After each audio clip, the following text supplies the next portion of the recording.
comme une appréciation juste, une reconnaissance et le respect des droits et mérites de chacun.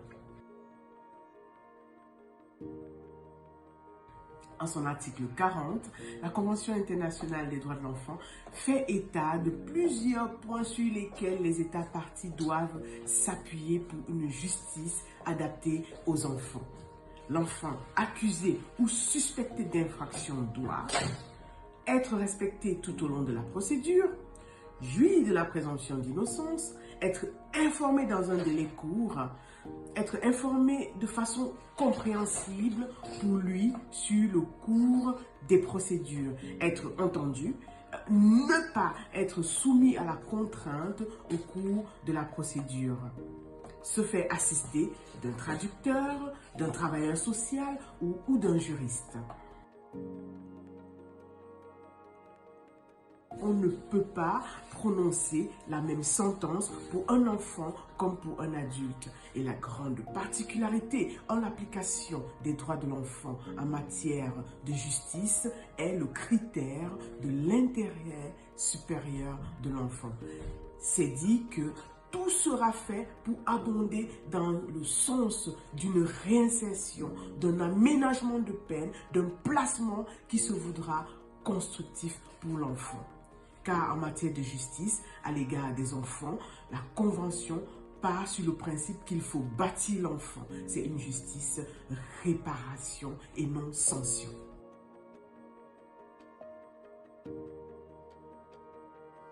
Bonjour, je suis Alain Nussbaumer, directeur du RIMLISOF, centre de vacances de la Ligue pour la lecture de la Bible. Au RIMLI, nous accueillons les séjours de la Ligue, mais aussi des groupes de tous les horizons et de tous les âges.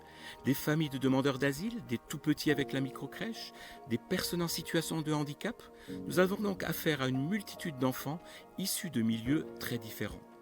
Et comme vous le savez, le RIMLI a pour mot d'ordre l'accueil de chacun avec ses différences. Alors, comment appliquer la justice ou être juste avec tout ce beau monde tellement différent ?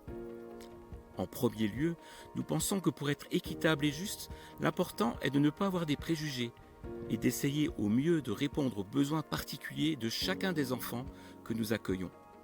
Chaque enfant a besoin de se sentir spécial et nous mettons tout en œuvre pour accepter son individualité et ses différences.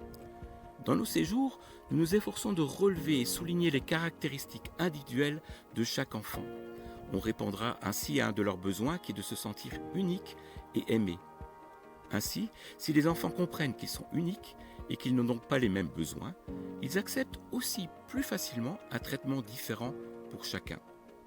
Nous faisons tout pour ne pas prendre parti pour l'un ou l'autre des enfants en essayant de prendre le temps avec chacun pour que chaque enfant se sente important et écouté. Vous me direz, c'est bien beau, mais qu'en est-il lorsque l'enfant transgresse la loi ou les règles ? L'enfant attend de l'adulte qu'il intervienne dans des situations où les règles de vie décidées ensemble sont mises en cause. Si les règles sont pertinentes, le fait que l'adulte intervienne devient alors un élément de la sécurité individuelle au sein du collectif.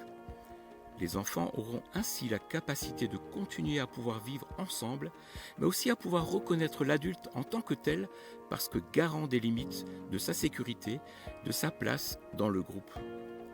Les enfants identifient parfaitement l'adéquation entre l'infraction et la réparation et savent très bien si elle est juste ou injuste.